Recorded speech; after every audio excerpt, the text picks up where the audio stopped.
Midnight. Hello, people. Thank you for a very special edition. You can't understand me. There's no way you can understand. That was my horror moment. Horror moment.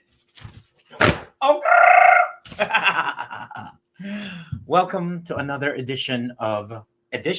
episode of RoRo After Midnight. It is after midnight in Chicago, 1 a.m., 2 a.m. in New York, and 11 p.m. in Los Angeles.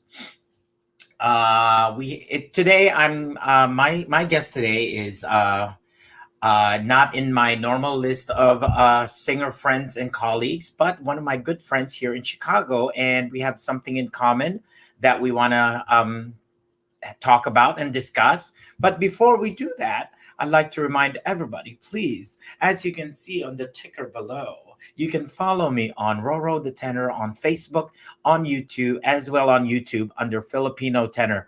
Oh my God, I spelled that wrong. Let me just, for the longest time, there is an O in that Filipino. There you go. There is an O in that Filipino. Hey. And as always, because I think it's going to be another long conversation. Not as long as last night. Last night it was an hour and a half, but it was nice to catch up with Mona in LA. So I'd like to start off today with my normal joke of the day. Yay! We want to make sure it's not a meh.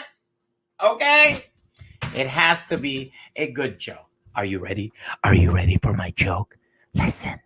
Listen closely. Closelier. More closelier. Our joke of the day is what did the pirate say on his 80th birthday?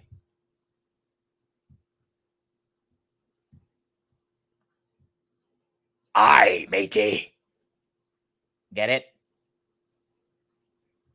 Get it? What did the pirate say on his 80th birthday? Aye, matey. Thank you. If you did not get it, just keep logged on. Show will get better, I promise. I promise. Anyway, I'd like to remind everyone that we're still in pandemic, even though people are working either remotely or in person. So please remember to wear a mask, social distance, wash your hands. Yes, you can use hand sanitizer, but when you get home, save those hand sanitizers and still wash your hands. Have someone else wash your hands, especially when you wake up in the morning. You have that feeling, kind of like, we do this every morning. Every time you do it afterwards, you still have to wash your hands. Okay? And hopefully we get a COVID vaccine soon. Okay? So now I would like to bring in my guest for tonight.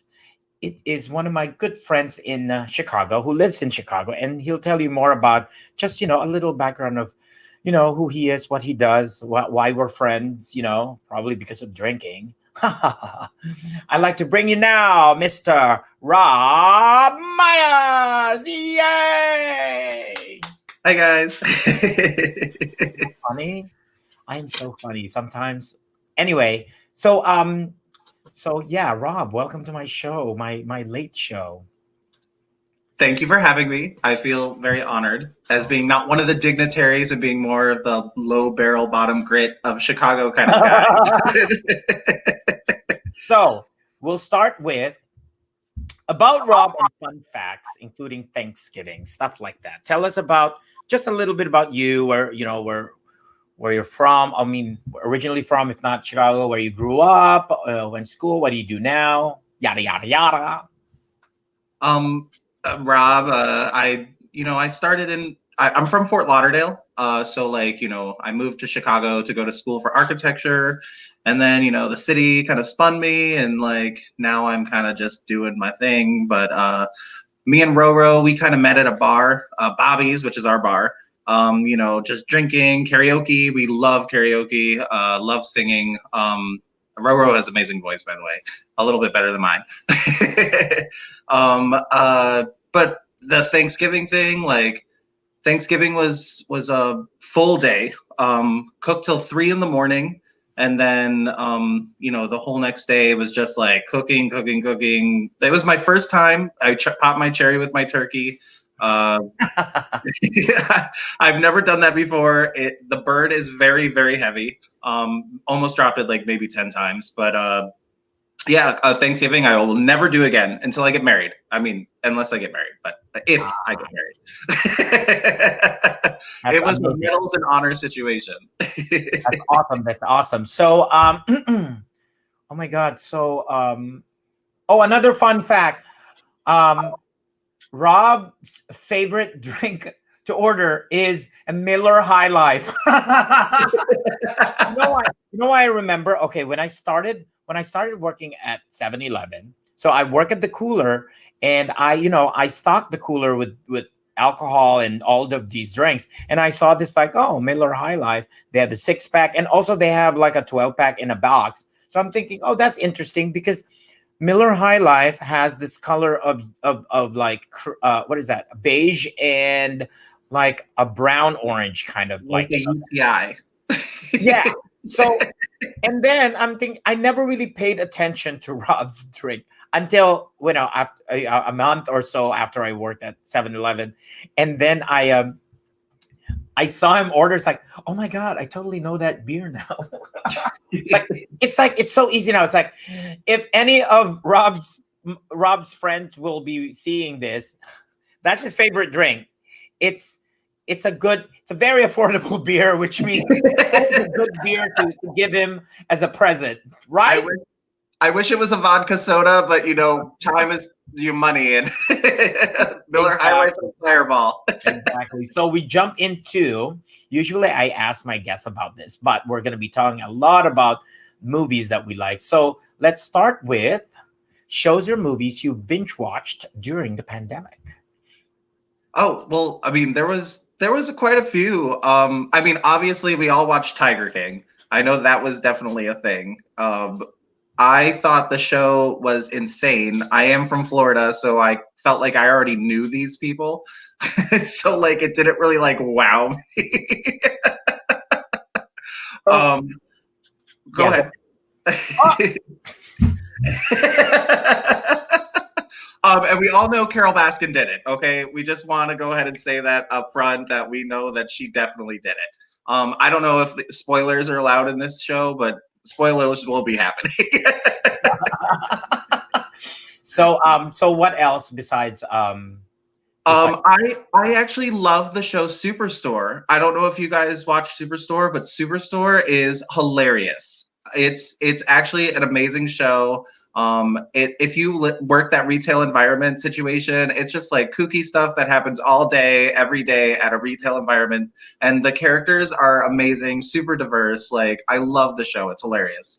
I would definitely recommend that. And they just started the pandemic episode, so that's cool. Oh yes, yes, yes. You told me about it earlier, and I really watch it. It's nice to. What is the actor's name? He's really cute, and it's Oh, nice. Jonah, yeah. I don't. What's I his can't name again? remember his real name. What? What's his name again? In the show, his name is Jonah, but I can't think of what his actual name is. But you're right, he is super cute. Oh, Um, he's like the main character, and then Amy is the other character, and like they like have this huge romance, love interest, and that's super cute about it. so and then so those two. And for movies, what movie have you seen either on Netflix or on Hulu? The one that they are only available on these streaming apps. What movie have you seen that you think is really worth watching? Well, actually, recently, me and my roommates we watched His House on Netflix, which is actually a horror movie, and I know that's what we're gonna end up into. But that was the most recent thing that I saw, and I think it's a Netflix original, and that movie was actually really good. We can talk I about would it say now. So tell us about his house. His house, it's kind of like one of those like Get Out situations, but like it's about refugees who like end up in like Britain, the United Kingdom, English style, and then they're being haunted by like this like ghost or this witch or whatever, you kind of don't know. Again, spoilers, but especially because this movie just came out, so I don't want to spoil it. But like the jump and scare scenes in this movie are like phenomenal.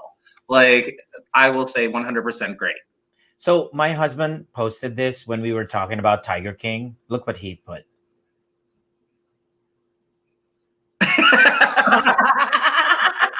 Because I was doing hashtags, Rodell didn't watch it. Busted. That's okay. You didn't miss out. To quote the end of my honeymoon, busted. This is RoRo After Midnight, right? Exactly. Well, actually, that's just RoRo at the bars, right?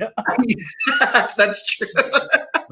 So, now we get to, so that because I think it's worth like just talking about and random stuff. So, I will now let us talk horror movies. All right. But before we talk about the horror movies that we plan on talking about, first of all, I want to ask you, how did you get to love horror movies? What was your first horror movie, and what made you kind of become a huge fan? Actually, it was like my dad used to scare the shit out of me as a kid. He literally forced me to watch every single horror movie. I mean, black and white, 8 millimeter. Like, I mean, he loved horror movies. And like, I mean, I remember watching A Sixth Sense as a kid and just like being terrified to like go anywhere alone ever since then.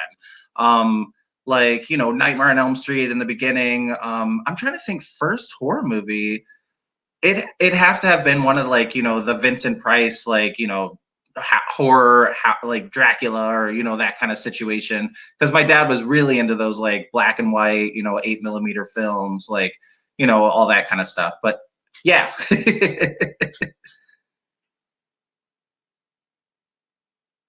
You went silent. Thank you. Like everybody's wish came true. It's not Christmas yet. I know. It's like, oh, Christmas gift. Your Christmas gift came in early. Rodell, stop talking. No, so with horror movies, we watched horror movies growing up as a kid. And the reason why I asked what was your first horror movie is that's when we realized we were already watching. Like when we were aware that, oh, it's not just a scary movie to watch. It's actually a horror movie, because we've seen movies that are scary. Yes. But which really what is that? Which is technically a real horror movie that you remember, that because for me, the one that I remember from the very, very beginning, at least American horror movie, is Nightmare on Elm Street, because it was in the 80s. So Yes. I was already like 12, but I remember watching. For me, I want to tell people, I watched a lot of horror movies, Filipino horror movies. And these are based on the Filipino horror movies. And you probably, you watch a lot of like also some Asian horror movies, which we'll talk about too. Yeah. They base it on supernatural beings. And the supernatural beings are these random things, like this maiden who is a very beautiful maiden during the day, and then at night she rubs oil on her stomach, and her top half of her body separates. She grows wings, and she flies at night and tries and eats people's insides. Oh. Yes. And then I think most of the horror movies, most of these supernatural beings that were in the Philippines, is there so that people are afraid to go at night, because we're supposed to stay inside at night and not be everywhere. That's why all of these things happen at night. Don't go at night, or else you're gonna die. That would terrify me, to be honest. So anyway, so let's go into it. So we're gonna start with horror movies we both have in common. Now, we talked about Nightmare on Elm Street.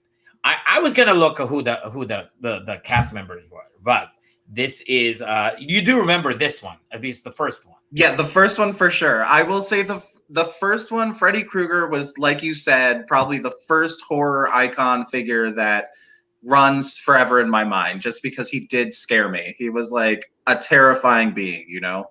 But Johnny Depp's in that. That's like his first movie. Aha. Yeah, Is it the first one? I think that's his very first movie. Just like Jennifer Aniston was like Leprechaun. Wait, I thought it was this one. No, he's in the first one. He's like the boy who gets like Oh, attacked yes. with ceiling or whatever, you know? I remember, because this one, by the way, this is part 2. This one is the one in the bus. It stopped and they're in the middle, and suddenly everyone's just like, wait, why are they kind of floating on these pillars? Remember that? That was like the very first. In like the clouds or whatever, in like a canyon or what. It was like very never-ending story. So it's a Nightmare on Elm Street. It's like I always confuse it. It's Nancy, because later on it's Alice. It's weird, these names. You're either an Alice or a Nancy. So this is the first one. Then the second one is Freddy's Revenge.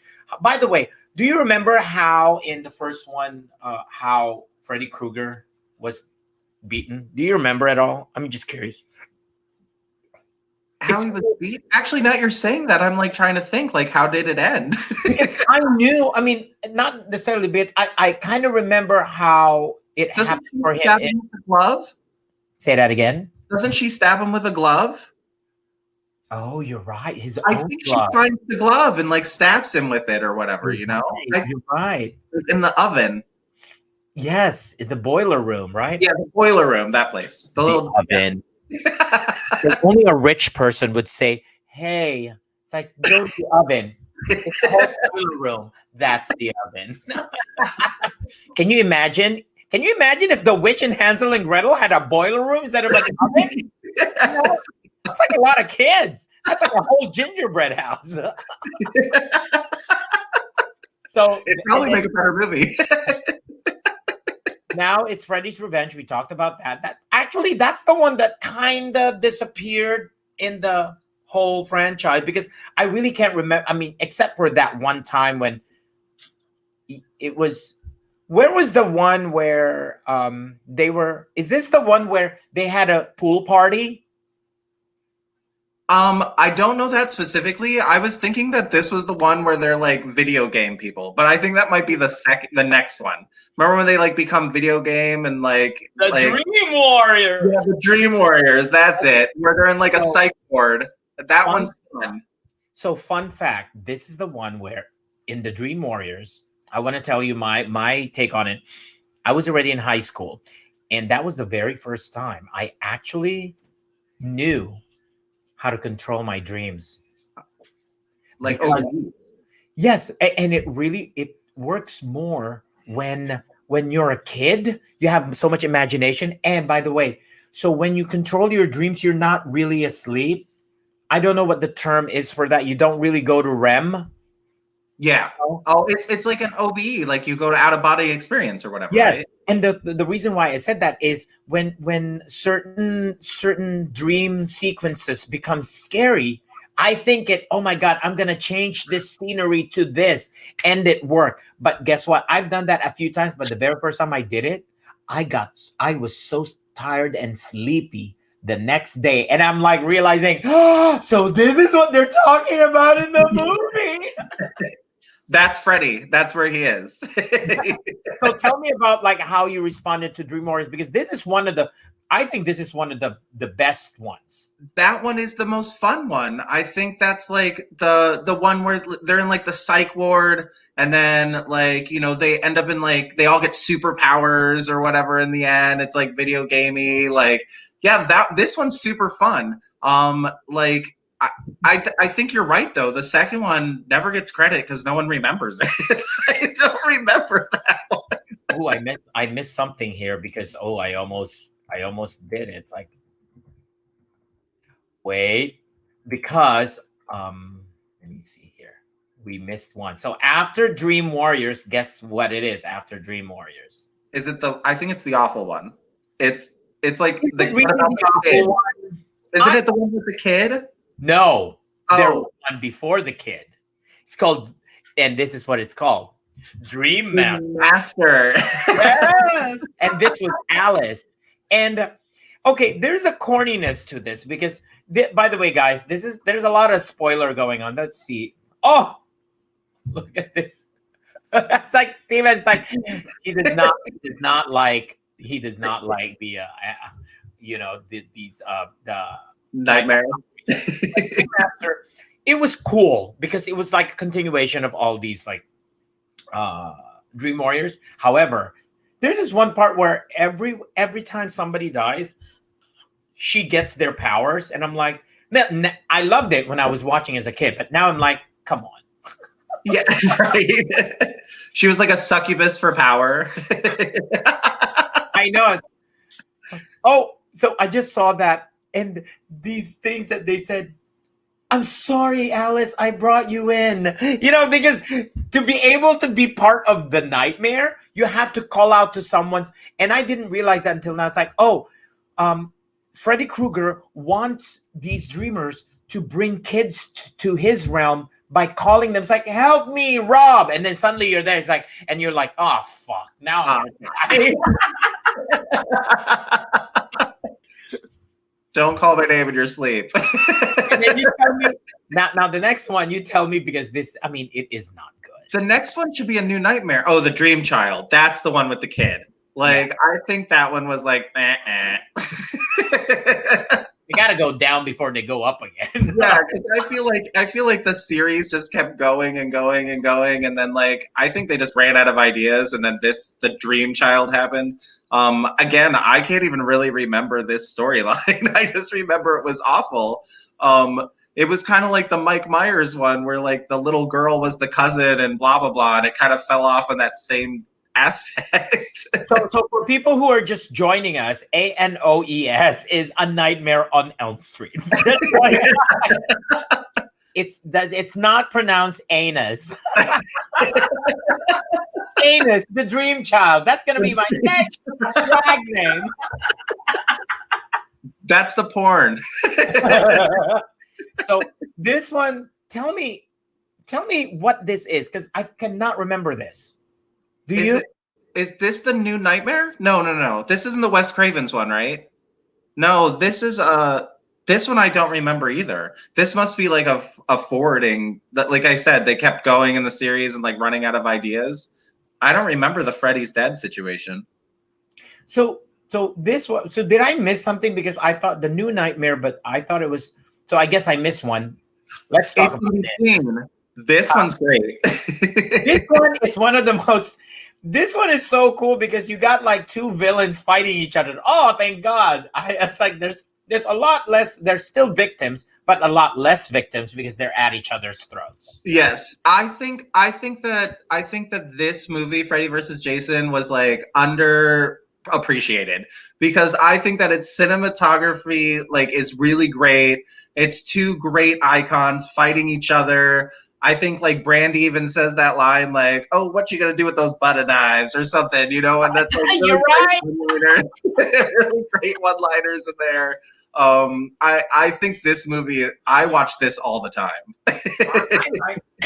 There are other like, that's one of the things like Friday the 13th I like because really as growing up as a kid, we're not talking about Friday the 13th, but Friday the 13th I like because there were a lot of as someone going through puberty and everything, those were good movies because everyone was basically the premise of that. By the way, if people later on watch this, the premise of Friday the 13th or most of these horror movies, well, at least Friday the 13th, is premarital underage sex. It's like every time somebody tries to have sex, they die. Yeah, it's like if you have sex, you'll die. It's like the best like religious Christian view ever. It's like the hidden agenda, right? Yes.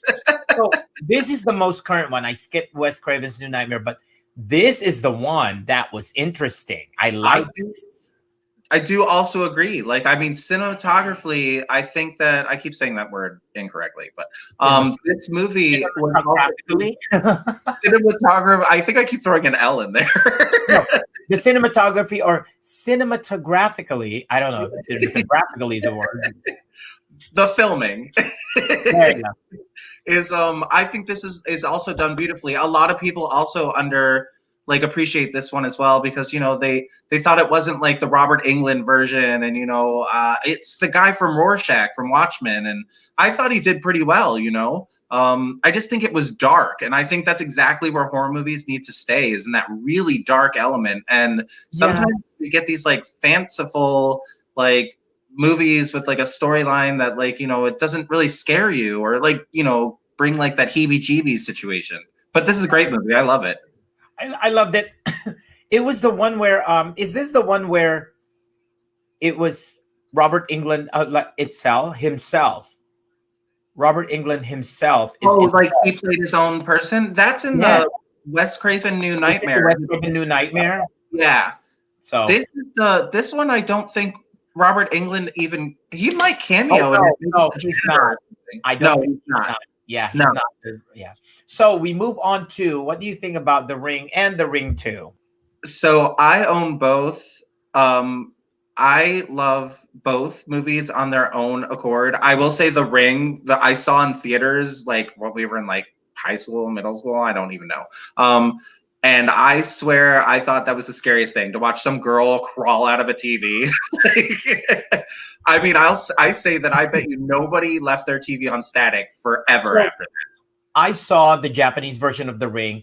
Believe it or not, it's more realistically scary. However, I'm gonna go with the American version because the American version is more on a jump scare thing.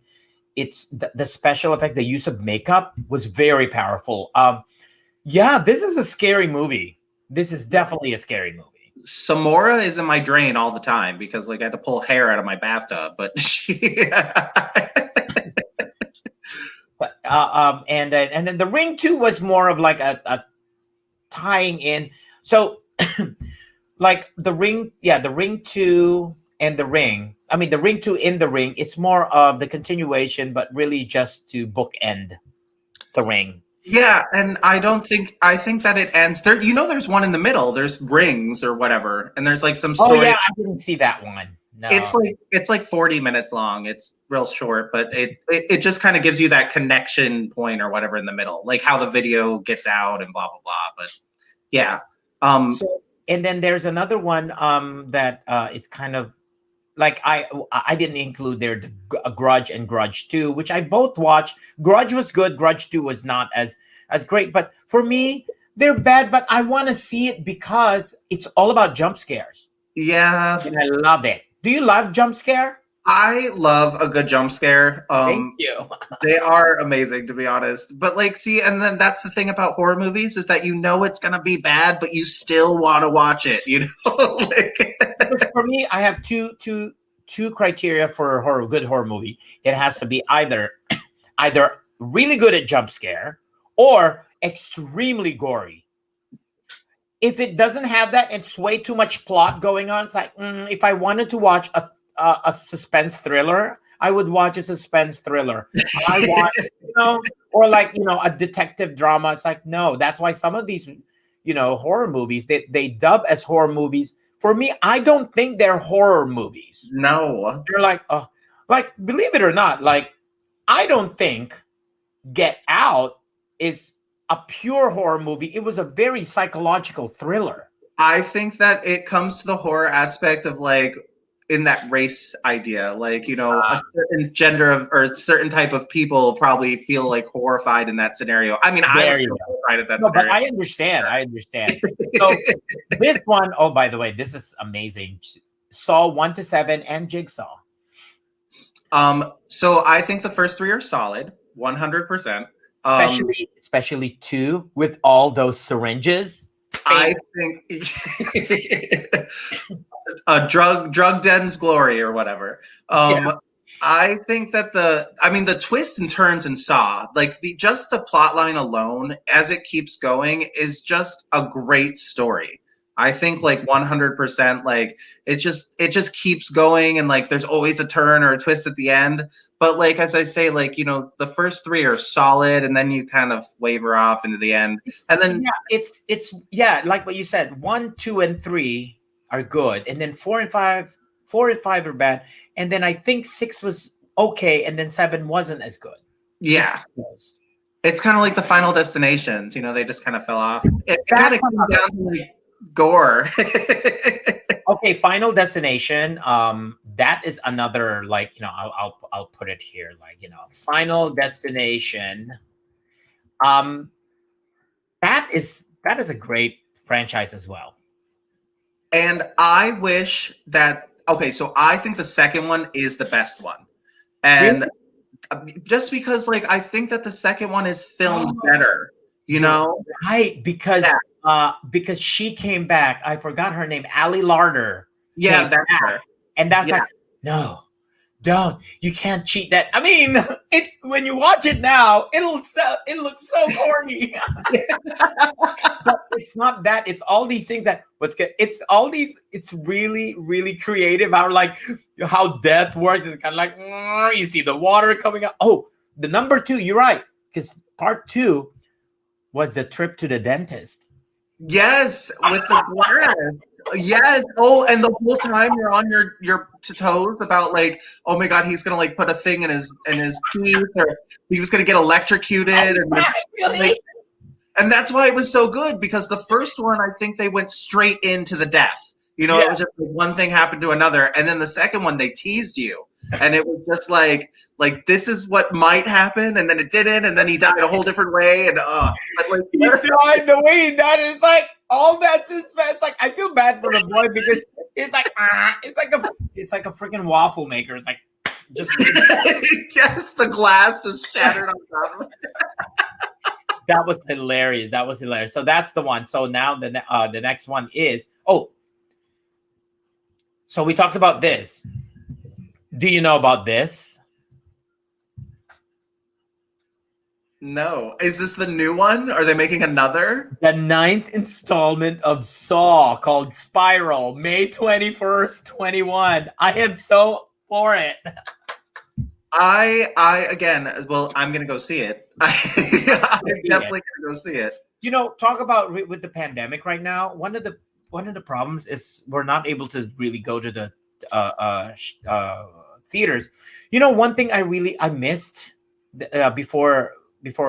I mean, when the pandemic kind of eased a little, sometime in maybe August, I wanted to see Peninsula. I don't think I heard of that one. Peninsula is like the sequel, kind of a sequel to Train to Busan. Oh, I think you discussed that. Yeah, that was a great movie. Yeah, Train to Busan. Did you cry in the end? Because I've talked to some people who didn't. It was very emotional. I will Thank say you. that I thought it was amazing. It's like I think it runs in the blood, but I've talked to all my Asian friends and they all cried because it's just you don't expect it to happen. Then the very end when they're walking through that tunnel, it's like, what is gonna happen? Yeah, because everyone's died already, and you're like, oh my God, are they going to get shot? You just went through all of this, and you're gonna get shot in a tunnel. It's like your dad died, and you please don't shoot the kid. Thank you. Now, and then the last one we talked about this, The Conjuring, the series. You also saw The Nun, right? Everything. Yes, I've seen all of them. Oh my God, The Nun. Did you know that the star of The Nun and The Conjuring, they're sisters? That's what I've heard. I did not know that. And No. it was amazing. So kind of like, oh my God, this Vera Farmiga and something Farmiga. Yeah, the Formiga sisters. Yes. Remember that, honey? Oh yes, the Farmiga sisters. The Farmiga sisters. I think they were great. The French guy, and they tied in. The French guy was the one in the video. Blew my mind. I was like, oh my God, I love it when they do horror movies like that. I think this series is great, to be honest. The first one, the clap scenes, that was the best. And then that little witch thing was like up on the wardrobe and then like jumped down at her. That scared the shit out of me. And we talk about Patrick. What is his last name? Patrick Newton. Patrick Swayze? No. Patrick, let me see. Conjuring. Oh, the main guy of we couldn't think of his name. Conjuring. Patrick Wilson. Patrick Wilson, yes. Patrick Wilson is hot. he does have a very attractive demeanor. Not only that, but if you saw there was this one movie where he and his wife moved into a house, and they're being spied on by the neighbor, and that's the first time I saw him shirtless. I was like, oh my god, it's the same. And then later on, I was like, why did he ever? He was also, wasn't he the one in Insidious? He Yes, is. that's him. Yeah, he's the dad in Okay. Insidious. It was so good. It's one of those Jeepers Creepers moment, which we'll talk, but moment where it was so good, and then he got possessed, right, in Insidious, and then you saw him with a bat walking on the floor doing that, and everybody laughed, and I do not blame them. I was like, oh my god, it was like scary, and then suddenly you insert this funny moment. So completely opposite of like Amityville Horror Ryan Reynolds when he's like covered in blood and like with an axe. I've only seen Amityville, like back in the 80s. Those. Oh, yeah. It's like I never got into anything house related. No, you like the Paranormal Activities. Like house. I think the only house that I got into like later on was The Haunting on Hill House. Oh yeah. Well, Yeah. and then The Haunting was really well. I mean, you just said you didn't like. I like The Haunting. The Haunting was The Haunting I like. It's Yeah. just anytime later on that there's a house, I was like, oh my god, how many houses are we like gonna go get? Can people learn? Don't go into a house that has more than 5 bedrooms. And a door that you can't unlock. Okay, so on a side note, we're gonna talk about. Oh no, we can talk about that later. Haunting in Hill House is good. Oh my god! So I was watching it when I was in London, and Steven was watching it, or I don't know, but I was out of town, and Steven was watching it. My husband Steven was watching it in the bedroom. Second to the last episode, and the lights were off because I told him the best way to watch horror movie at home is you turn off all the lights, or you're like watching at a theater. Remember that scene in towards the end where she was one of the girls, or was driving, and then suddenly just that scene where someone was driving a Jeep towards the house at night, and then suddenly there's this, oh my god, Steven jumped. It's like a ghost thing, but it was unexpected. Like I think I know what you're talking about, but I watched it like I think it was like 2 years ago or whatever. Yeah. And then there's a new one, the Haunting at the Bly Manor, which is, by the way, not as good as the first one. I did watch it. I have heard so many snooze stories about it. I haven't even tried it. It is. I mean, it would be good. By the way, it's almost the same formula as American Horror Story, which we're not going to talk because American Horror Story is a series on TV. We're talking about like movies. Yeah. American Horror Story, where they use the same actors.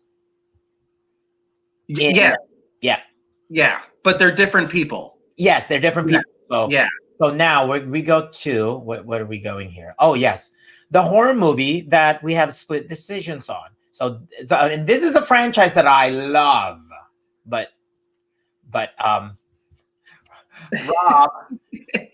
like, why do you think? What is it about? What? Okay, let me tell you what I like about it. I like about it because it is supernatural, and it is, for me, someone who loves horror movies. I go out in the middle of the night and I'm thinking, after watching these movies, like, oh my god, if one of these things move, I will freak the fuck out. You know what I mean? Oh, and one time I was invited to perform in Vienna, Virginia, near Washington, D.C. I stayed in a house. You know what the house like? This is second floor. The setup of the room and where the bathroom is and where the stairs are when you're on the second floor is the exact setup of Paranormal Activity 1. No way. And I'm like, oh, shoot. I need to use the restroom. I'm telling you, I run down, and I get goosebumps right now. I run down and ran back up, not looking. It's like looking down, saying, because I was so afraid. It's like, darn it, these movies. It's like, so anyway, so what? I love it, and what is it? What about it is what you think kind of left you hanging? I just feel like, okay, so after watching so many horror movies and then like watching something like Paranormal Activity and then knowing there's like 5 of them or however many, I haven't even gotten that far.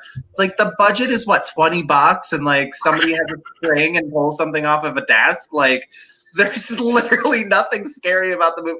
And it's like an hour and a half of snooze. And then like what, there's like 5 minutes towards the end, the girl gets pulled through the door and then that's it. Like, and that's what you sat there and watched. No, it's those little. Okay, there's little things where it's like if you look, there's this like shadow on the floor moving, and I'm like, oh my god, that's creepy, because it's caught on video, and those are the ones I'm thinking, oh my god, if I set up a videotape, see, this is the thing that's scary. Is like if I set up a video, film something over like 24 hours, like especially late at night or even during the day.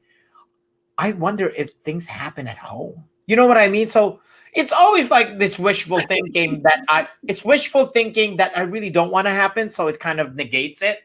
I think it comes down to that Toy Story aspect, like when you leave, your toys come to life, that kind of idea. Exactly. So the next one is, okay, we both love this. I did like this. It was just okay for me. For you, you liked it. I liked it. I thought, again, it was one of those movies that like was kind of off kilter, and it's just like about like those. They were like dirty little girls that like lived in the woods, and they found them like 13 years later or something, and some ghost like is their mom. But that thing, I think, the fact that they move into this house and they think the kids are just being weird, but really they're being haunted by like a ghost the whole time. Like, again, spoilers, sorry, but I think this movie's great. I think that this has a better budget than Paranormal Activity did. Well, it has. Of course. It was. Yeah, I think it was too simple for me. I mean, even though Paranormal Activities, but Paranormal has a franchise. So later on, oh, that's the story. But this one, oh, really? It's just, but there is a connection. There is. What would the franchise be? Mama 2, the stepmom? I know that daughter, right? Oh my god. So the next one is what about this one? These ones. Oh my god, these are this is let's talk about the good one first. Okay. Brightburn. Oh, this was great. Amazing. It is good. It's another spoiler. It's Superman was bad. Yeah, it's an evil Superman. It's a good concept, I think. I think it's like a missing Marvel movie. Like, if there were a true villain, I just love how dark this movie is. Like, Elizabeth Banks, playing this dark role, like, love it. This movie, I 100% recommend. Like, and that part where she gets the glass in her eye, oh, that's so gross. That's, like, the grossest part. Oh, yeah, you're right. Oh, my God, the glass. When it, like, blows in her face or whatever. Yeah. Okay, so Steven, first of all, Steven wants to say, I don't like horror movies. Oh, and then she did say, I screamed out loud on that hill, Haunting in the Hill House. Oh, yeah. So what do you think of Poltergeist? So Poltergeist, I did see it's the same thing as Exorcist, around because I know Exorcist is a lot older. The reason why I didn't get into it was, like what we said, I think it was a generation thing where it was in the 80s or mid to late 80s that we really got into the movies. So we missed the late 70s, mid 70s shows like these. That's why I actually like Poltergeist. I think Poltergeist is good. I think it is good. It does have there's 3 of them. I think they, the second and the third one kind of like there's one where they're in a hotel. Did you see that one where she that's the one with, oh my god, that's the one with Tom Skerritt. Is it? Yeah. No. No, the one in the hotel is this. I thought it was the second one. Or the second one where they moved out of the house and went to the hotel. And that's the second one. He falls through like a puddle in the garage or something. Yeah. And the mirrors. That was the first one, no? No. She's in the parking garage of the puddle or whatever, and she like falls through it, and then there's like the mirrors in the hallway. That hotel was like a porn hotel or like rent by the hour. I'm gonna ask my honey. So which one is it? Part 2 or part 3 where They went to a hotel, and then there was a parking lot, and there's a puddle, and then the guy went in. The guy went in, right? Or the It kids? was the girl. I think it was the Girl. girl who fell through. Yeah. Oh, so it's the Yeah, third it is one. the third one. Yeah. Can you see? Oh, you can see the Yeah, I can see right? it. Tom Skerritt is in the third one. I think he's a very handsome man. He will get a lot of ass when if he ever goes to Bobby Loves. So the next one is we're gonna see here. Wait, where is it? The next one is oh, what about these ones? Oh my god, Are these the knockoffs? this. Oh yeah, we saw this, and it was very deep. It was hard to. I'm like, oh my god, I don't really want to think. I don't want to think when I go to a horror movie. I just, nice, tricky situations, but oh, it was so bad in the end. This is the one that where we're discussing storyline over horror. Like this is one of those storyline, like drawn out, and everybody loved this movie. I personally, again, hated the ending. Like you're being built up. Yeah, you were like being built up, and then it's like a cult or something, and like it's just stupid. It's just.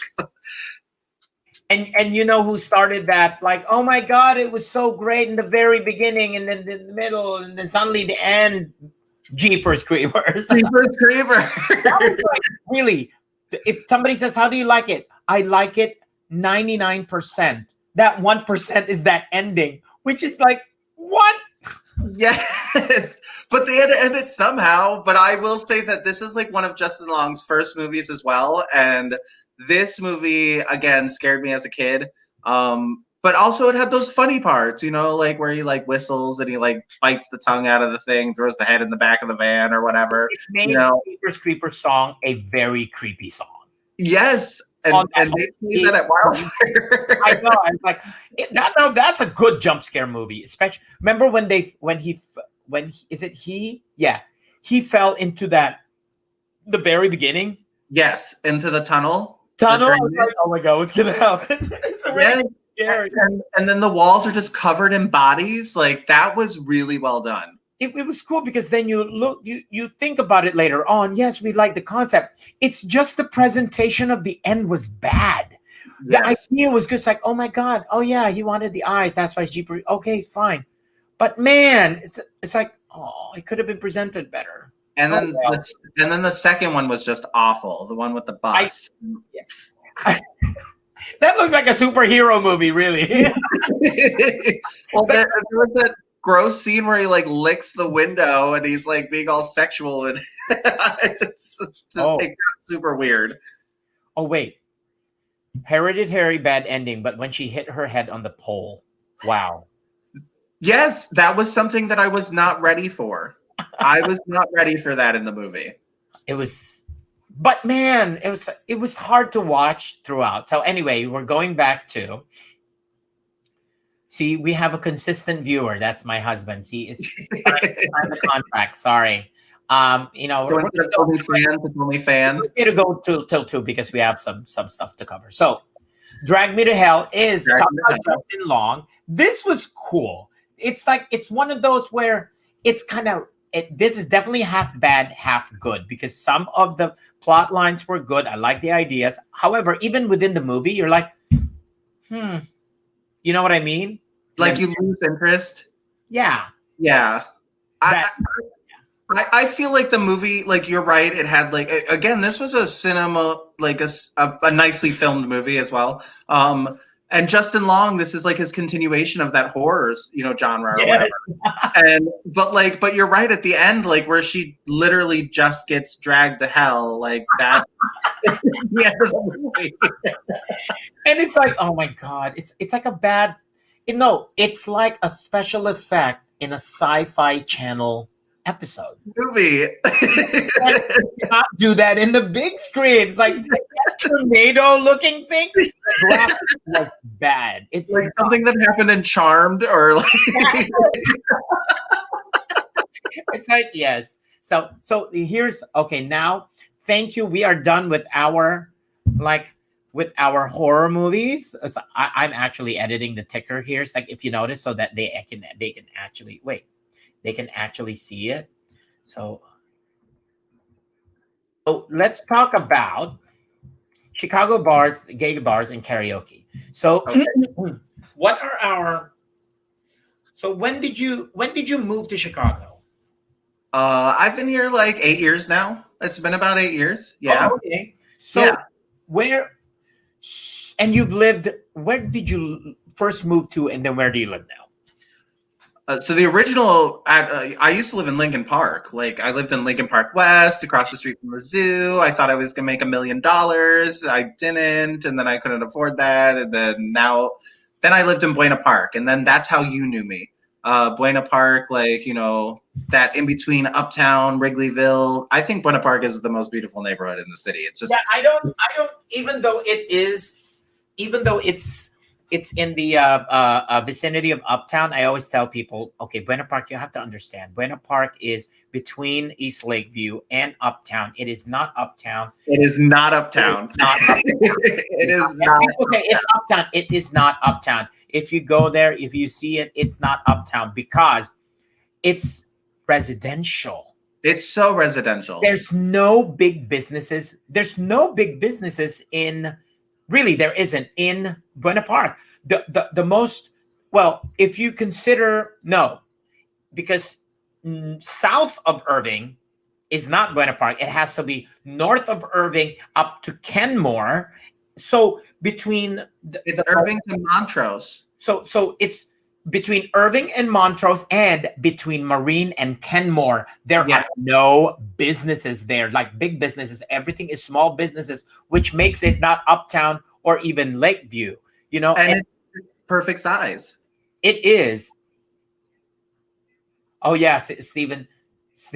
Stephen says, "Don't diss Rodell's favorite TV show, Charm." Oh, I did you I see? like Charm Did you too. see the new Charmed? What? Did you see the new Charmed? I did see the first season of the new Charmed, and I was kind of into it. But Really? The acting is so bad. you have to think of the times, though. I mean, it's like the back and then the show is originally and for always will be those three in the Those, beginning, like Paige, Phoebe, those that whole three thing. or four. Yeah, or four if you count Prue and Shannon Doherty and her situation. But I think that the new series isn't awful. I thought it was fun. I think the acting is awful. However, everything else except the acting. But I mean, first of all, Rupert Evans is handsome.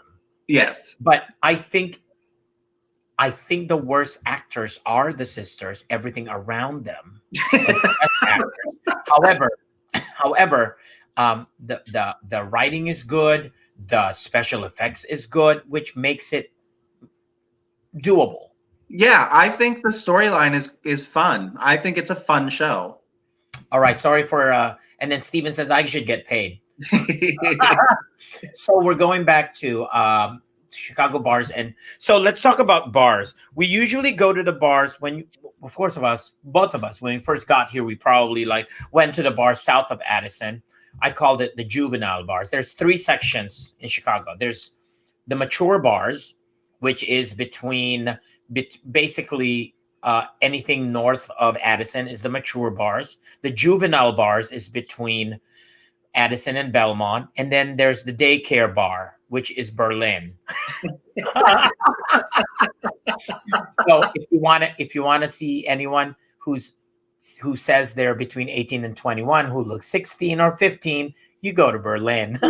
Um, and both of us probably went to the normal Roscoe and Sidetrack and all that. But right now, we're going to talk about the bars that we actually go to now are the ones that are north of Addison. And the bars there, before the pandemic, basically the bars there are Cell Block, North End, and Bobby Loves. And I think that's it on that. And then and Charlie's. And if you even go more north, we got Big Chicks, and that's, I think Big Chicks is the only thing in Uptown. And then you go even further, then you got Sofo Tap, and then you get the Palm Springs of of Chicago, which is Anvil. You have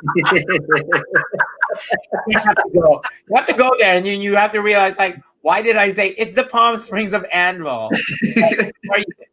I'm sorry. This is why we're like, we're throwing. You know what? This is the thing. We don't play baseball or football, but we know how to throw. Okay? Because if you go to Anvil, the reason why I said Palm Springs is everyone is pretty much basically like what 60 and above, 65. I'm just saying. I'm not kidding. This is the truth, y'all. So tell me how you see each bar, and what's usually the bars that you frequent mostly and why. Well, I break it into that like Addison and Madison drinker. I drink north of Addison, as that kind of thing. So I drink Bobby Loves. Bobby Loves is probably home base for me. Love Bobby Loves karaoke, world famous karaoke is what I say. Yes. Then North End, North End's like that chill sports bar. Yes. It's always like a break from karaoke. Like if you need like that sidebar, you go over to the North End, you have a drink or a beer there and a shot, and you talk to some people, and then you go back into the the singing and that kind of stuff. I drink at Cell Block. Cell Block again is like just a friends kind of bar on the side. I don't really kind of hang out in the back room, but I know that like that puppy stuff happens there. But I will say that like pre-pandemic, I was definitely a 4 a.m. Charlie's drinker.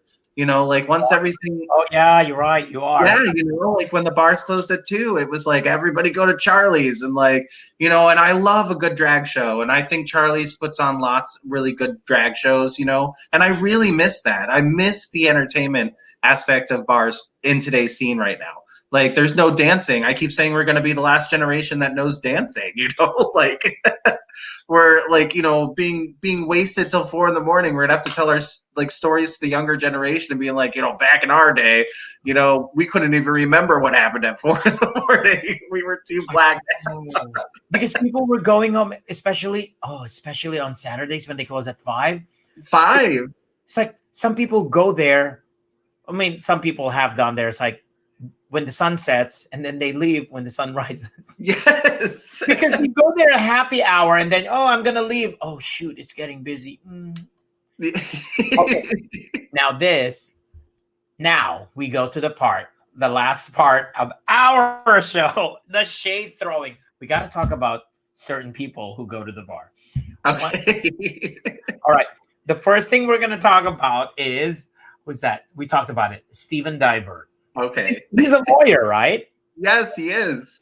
I have to understand. It's like, okay, I have to remember it's lawyer, accountant. It's one of those like, office people, but he's like a lawyer. Yeah. So Steven, oh my God, he is a great guy. He likes to drink. He does get drunk, but he's known for always sleeping at the bar. Really. So what's your, what, okay, my experience, let me tell you. I've heard, and also my experience, I have seen him on the very corner of a bar, really sleeping. And Steven has also seen him. And sometimes friends, it's like he's sound asleep, and friends would take pictures with them, and they would put stuff, things that you would do. Hair. When he would put the straws in his hair. Yes. Guys, like... guys, we're talking about really. This is like, we're talking about like a Saturday night, guys. This is not like, it's a Monday night. It's slow. No, there are like, I don't know, like 80 people in a bar, and he's in the corner. It's amazing. People are like singing to their top of their lungs, like screaming Celine Dion, and he's just taking a little snoozy. Exactly. So, who else do you know anyone else who's like, thinks that people at the bar? We do miss our bartenders like Michael Gondik. Yes, Michael, Adam, the Westfalls. I mean, I miss hanging out with David. Those people were amazing. Good for California to take them, but like, I mean, honestly, I know everybody, but like, it's just the daytime people are a different crowd for me, because like I don't really hang out with them very often. It's funny because it's like they live in a city, Palm Springs, where it's like It's like the combination of Anvil and Little Jim's every day. Oh, Little Jim's was a great bar. I can't believe that went under, to be honest. Yeah. Big Jim's. Did you ever eat at Big Jim's? The food there? On my dirty 30, we went there. We were supposed to go to ping pong, but none of us wanted to sit in a real restaurant, so we went to Big Jim's and ate there instead because we were so wasted. That's true. Like, you know what? I don't feel like eating anymore. Let's go across the room. That kind of thing. We were gonna go sit and have like real dinner, but like we were all too wasted to be in like a restaurant environment. So going back to like Bobby Loves, when we go there, it's like I'm trying to see other people. Oh my God, Ray. Oh my God. If Ray sees this, he's gonna hate us. Ray. Every time Ray drinks, oh my God, he gets so physical. Physical. Oh my God. Like, it's not like he's gonna like hit you. No. It's just when he holds like, hey, how are you doing? It's like, dude, it hurts. Has he done that to you too? Kind of like said hi and just really get. Oh. Well, he's like a firefighter, isn't he? I think he's like got that build, you know. But like, yeah, I feel like there is a little like violent intentions in there sometimes. Oh, and then oh my God, then Jim. We love to say one of the reasons why I love Jim Payton. I do know Jim Payton, yes. Jim and I get along because we are the loudest. We're talking about the loudest, not because we scream. We just talk really loud. The two of us are the loudest patrons because it's just how we are. That's just how our speaking is. But yes, so so that's that's why it's like throwing shade. It's like, we are the loud people, and trying to see who else. I'm just with Jim Payton. I just know that he's really good at those Wheel of Fortune things, and he's always It's like oh, this is a phrase, and it's like probably like 5 words, and then 2 letters come in, and then she's like, where there's a will, there's a way. It's like, how do you he like knows it, and he's like instantly knows it. Yeah. Okay, I'm trying to see who else. Late at night, Eric, also known as Dick Jones. Eric, Dick Jones, yeah. Dick Jones is a dear friend of mine. He just loves to dance. I love him, to be honest. Like he's a mirror dancer, and honestly, sometimes we get real drunk and we'll dance together and we'll do some karaoke. Yes, and I have gone to Charlie's with him, and yes, we just dance. It's like, oh my God, let's go dance. It's like, oh my God, we're mirror dancing. Okay. That's like one of the best things I love about Eric Hall is like he just loves to dance, and I just like, there are nights when you just really want to dance, and you just want to like sweat your face off. By the way, if I'm not mistaken, there's a few songs that Rob sings, and one of them is One Song Glory. It is, yes. That's what I remember because it's a very famous song. It's like, oh yes. And what else? At Cell Block, the Cell Block, they're actually, the setup in Cell Block is actually not bad. You've been there when they opened, right? Yes, and it's been reopened, and I mean, I know that there was always like, everyone always talks about them being like an awful smell there or whatever, and when it reopened. Oh no, with the new owners, it's gone. It's gone. I think they redid the pipes. I think they finally redid the pipes and that kind of situation. So it's not really like the smell block anymore or whatever. But I mean, they exhumed all those bodies under there already. And remember before when you go in there and the flies are sticking on the window? The one-way mirror window is still there, which I love because people always stop and then do this and then do that. So that's Cell Block, and then we talked about North End. I love North End, especially if you're. It was good during the social distancing thing because, especially if you're just there and you don't know anyone, you could technically sit across the people and still see them, and you're far away. Yeah. Yeah, and I liked it. Remember 2016, 4 years ago when the Cubs won. I was there. I mean, watching not during the game, the last game, the championship game, but during the playoffs. And it's just a nice place to go where it's a sports bar, but you wouldn't feel threatened by anyone because these are gays who like sports, but you don't have to like sport to sit Yeah. by the bar next to a TV. Yes, You know? exactly. So I think it gives you that chill environment for sure. And like you're right, it's a sports bar, and like I feel like half the gays don't even know what sports is, but I'm just for colors and cities, so that's all I am. so have you been to the to the well, we have to make sure that's we have to we have to keep it like as safe as possible. Let's just say, talk about all the way back. No, I'm gonna take this off now. Anvil, tell me about your experience with Anvil.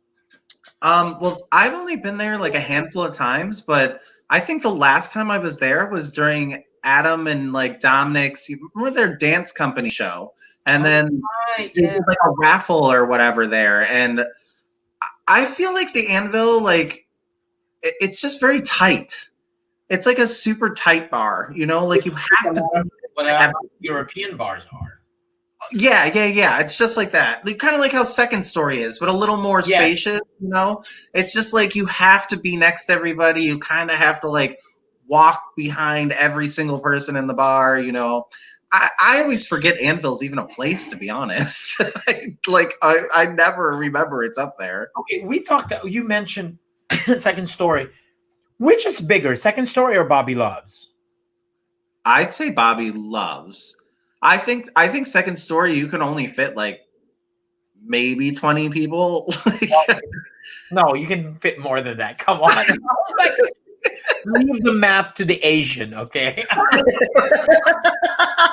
because Bobby Loves has a capacity of 98. Okay. 98 all standing. You So think 100 people could fit in Second Story? no, I'm always thinking it's like maybe why? Because they have that back part too. Oh, they do have that back. I always forget that backside's over there, but That's what you. And what was that? And then no, the reason why is like in Anvil.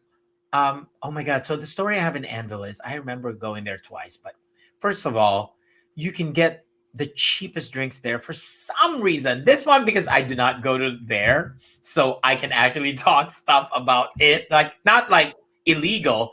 I'm just saying because it's pretty much a discretion of the owner and everything. Because of the clientele, and if you're below 50, pretty much below 40 even, they want you to stay. you will get you will get free drinks in general from patrons and the bartenders. I remember someone telling me they went in there and they got totally drunk and only spent $5. That's probably one drink and tip. And I was going to say that was the tip. This one time, the very first time I got there, oh my God, bless whoever sold that is. The bartender was drunk. And I said, can I have I want to buy like shots. Like we're going to have 3 fireball shots. And he was doing this like. That fireball was spilling on the bar. And I was like, oh my God. And of course, when they, for example, that's the drink. And there's like, oh, vodka tonic, please. A splash of tonic. And I'm like, oh my God. Actually, talking about like strong drinks. I mean, one of the things I like is like not strong drinks, maybe because it's just a good mixologist. Butch makes some really good drinks. I love Butch. Butch is one of my faves. It's like, it's I tell every once in a while, it's like, oh my God, it's strong. You want it back? No, I'm just saying it's strong. I'm reacting to how strong it is. I'm not gonna give it back. It's because Butch does that technique where he mixes. He does the liquor and the soda at the same time. Yeah. And it mixes it super well. And I don't know. I went to bartending school, and that's how you do it. Yeah. Always use 2 hands, never just one hand. When they say you see one hand, it's like, yeah, novice. So Yeah, exactly. So I think we've, you know what, we've covered so much, and We thank you. have. It's been I a think this lovely is, evening. and not only that, thank you for coming in. You know, it's like it's not my normal stuff, but it's a break from me from always coming up with like, oh my God, what am I gonna ask my colleagues? What are they doing now? It's like, how do I make this fun? But for me, I get to talk to for people who are watching now or who will be watching it later. I like this interview with Rob because this is it's like going to a bar right now, Yeah. my drinks, and just talking and reminiscing about stuff, and you know talking shade about other people and stuff. But yeah, that's the reason why this is a very, just so you know, this is very a good interview for me because I feel very relaxed. Well, that's good. I also feel like it's been a lovely evening, so and, I've been and, having a and good time. And also, I want to tell you and people who are watching, I do this every night. Well, why would you do it every night? It's very ambitious every night because, and then I try to figure out how do I fill my schedule, who can I invite, because this is the way to keep in touch of friends that are not normally of your immediate family and immediate friends. So I get to talk to you guys, the one that I would see when I go out, and that's very important for me. So I'm not stuck with just family and friends. You know, there's always a break in that. You know, and if I talk to you guys, I can actually go back to Stephen and say, "Oh yeah, it's like you saw that." It's like, and then they will ask questions. "Oh yeah, tell me about more about Rob." It's like this and that. Oh yeah, he mentioned this. Tell me more about that. That kind of thing. It strikes up a conversation. Yeah. So you want to say goodbye to our viewers? Bye, guys. It's been fun.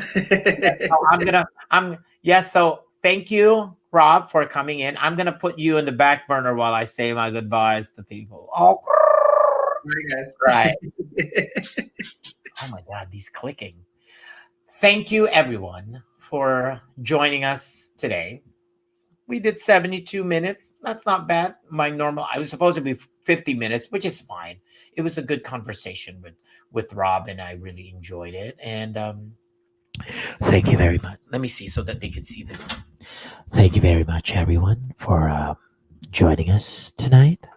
It's been a very, very, very fun evening, and I hope we see you again tomorrow. Tomorrow, if you see below, a nightly live stream via Facebook and also YouTube at 1 a.m. Central, 2 a.m. Eastern, 11 p.m. Pacific. Follow me on Instagram, Twitter, or even Venmo me at RoRo the Tenor. Thank you very much. And please, like I said earlier, wear a mask, social distance, and damn, wash your hands. Goodbye.